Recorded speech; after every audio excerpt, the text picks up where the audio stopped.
with Wings Productions, with the support of Whimsical Productions and Collected Sounds presents a bonus episode of The Skylark Bell. I'm your host, Melissa Oliveri. In today's episode, we read a bonus chapter called Sydney Finch, where Magpie meets some of Lucas's friends, including the somewhat mystical Sydney Finch. So get settled in, grab a blanket and a warm drink, and let's get started. Magpie can feel her heart beat a little faster as she and Lucas approach the fairgrounds.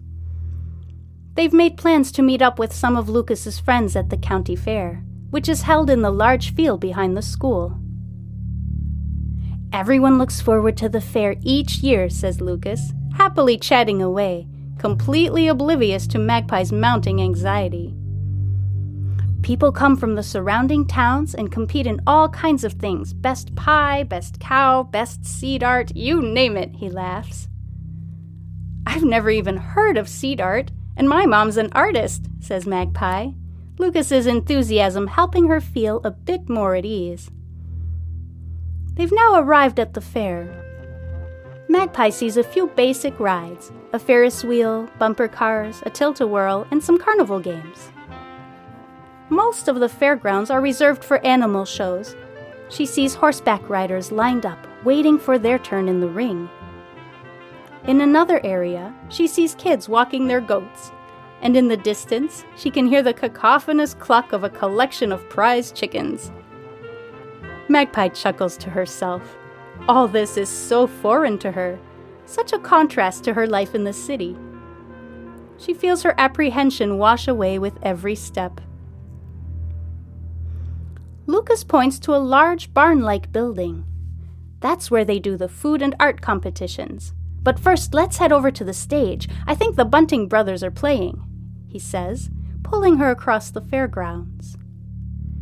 They walk around the barn and come to a grassy area where a stage has been set up.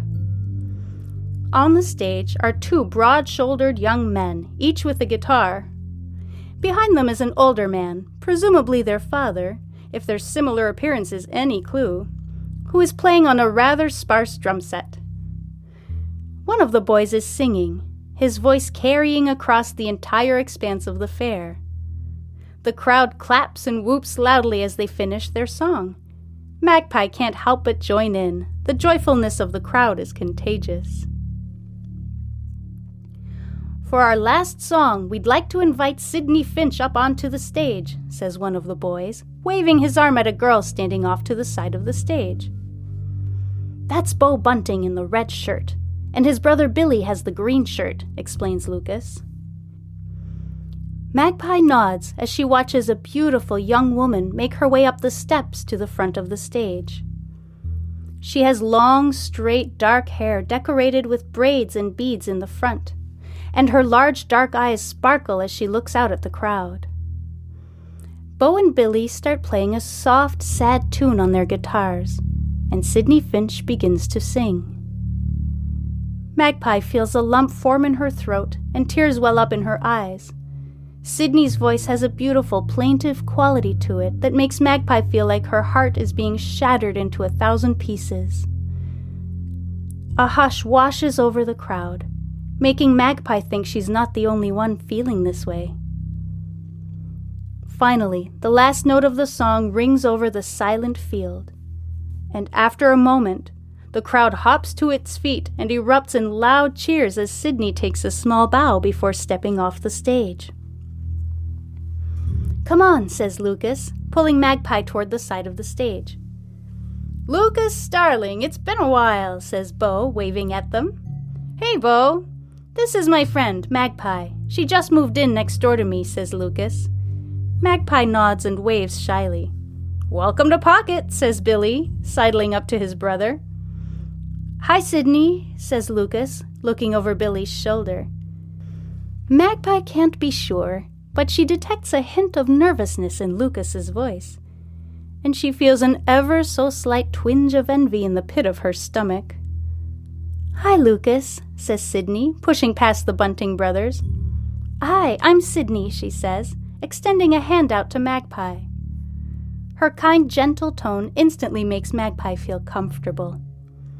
"I'm Magpie. It's nice to meet you. You have such an incredible voice," replies Magpie. "Oh, thank you. I have my Tota, my grandmother, to thank for that. She taught me all the songs of our people from the day I was born, and I guess it just stuck," she says, brushing a hand through her magnificent hair. Magpie notices the beaded bracelets on her wrist. They look handmade. "Did you make those?" she asks, admiration in her voice. Sydney giggles. "I did. I have my Tota to thank for that too," she says. "Here, my gift to you," she adds, taking a turquoise bracelet from her wrist and handing it to Magpie. "It will look perfect with your blue eyes," she adds, leaving no room for Magpie to refuse. "Thank you so much," says Magpie, genuinely touched. "We were going to check out the seed art and maybe see if we can sneak a slice of the winning pie," says Lucas. "Would you like to join us?" Everyone nods, and the group makes its way toward the barn. Magpie is blown away by creativity and artistry in the seed art section. She had no idea this even existed. She walks along the row of framed canvases, peering at each one. Many feature intricate floral patterns. Some represent seed versions of famous people, and a few depict farm animals. One in particular catches Magpie's eye. It is slightly smaller than the others, and the subject matter completely different. The artist has used a collection of green seeds to create a mermaid, then bright orange seeds for her hair. She's sitting on a beach, her face turned toward the sky. Dandelion seeds are used to make puffy white clouds. Magpie leans in to get a closer look, and notices the siren's mouth is open, as if she is shouting or singing. "How peculiar," she whispers to herself. "Okay, enough of this art stuff. Let's eat!" Bo's booming voice startles Magpie.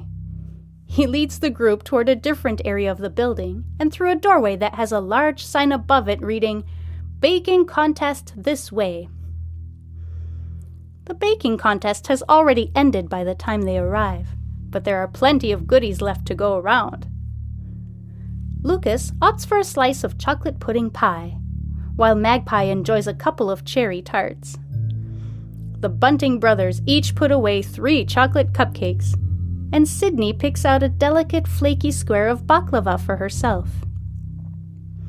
They eat and laugh and tell jokes. Lucas asks about Bo and Billy's younger brother, Sebastian, who is in his and Magpie's grade. They tell him he's doing great at their grandparents' farm, but misses his friends. They start talking about the old mill and a few other abandoned places around Pocket. Magpie, sensing an opening, asks, "Have any of you ever been to Meadow Lane?" She instantly regrets her question as the laughter and chatter immediately stop. Lucas steps in, trying to smooth things over. "I told Magpie the story about Meadow Lane the other day. I was hoping to keep her away from there, but I think I only made her more curious about it. She's an adventurous spirit too," he quips. "Yeah, no one in town ever goes there or even talks about it really," says Bo quietly, looking around to see if anybody outside their group is within earshot.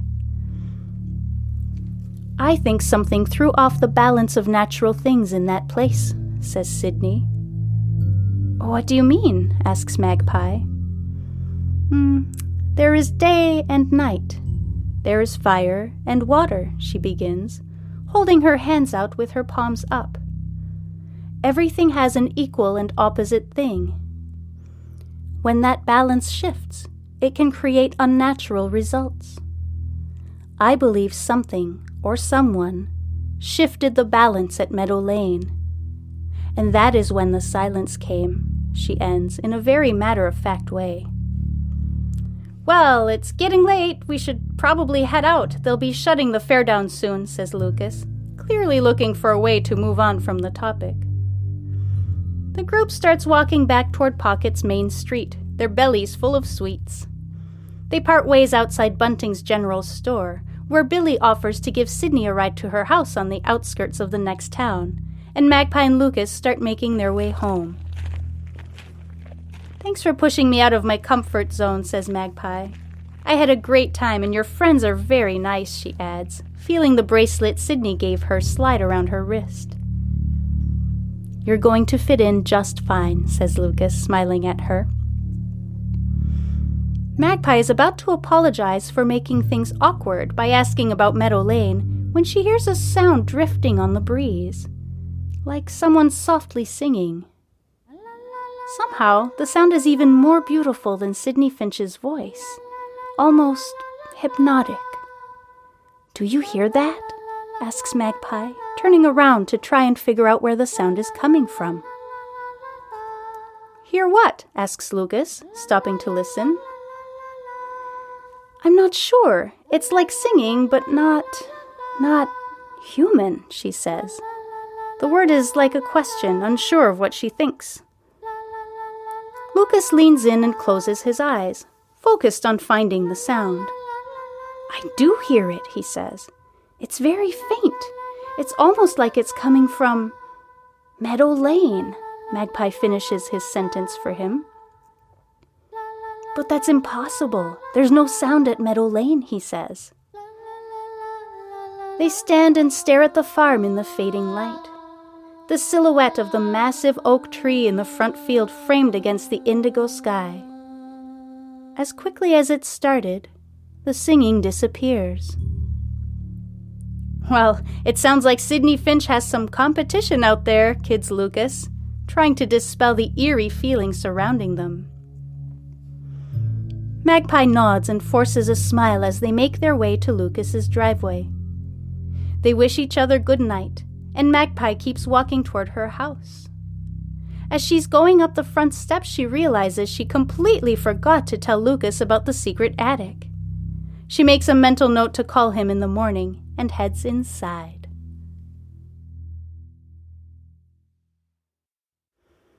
Thank you so much for listening. Before I go, I'd like to thank Fate and Starling Publishing for this fantastically eerie story, and Canal for composing equally fantastic and eerie music for this podcast. If you're enjoying this story, please consider leaving a rating or a review. Either one or both are greatly appreciated. Thank you.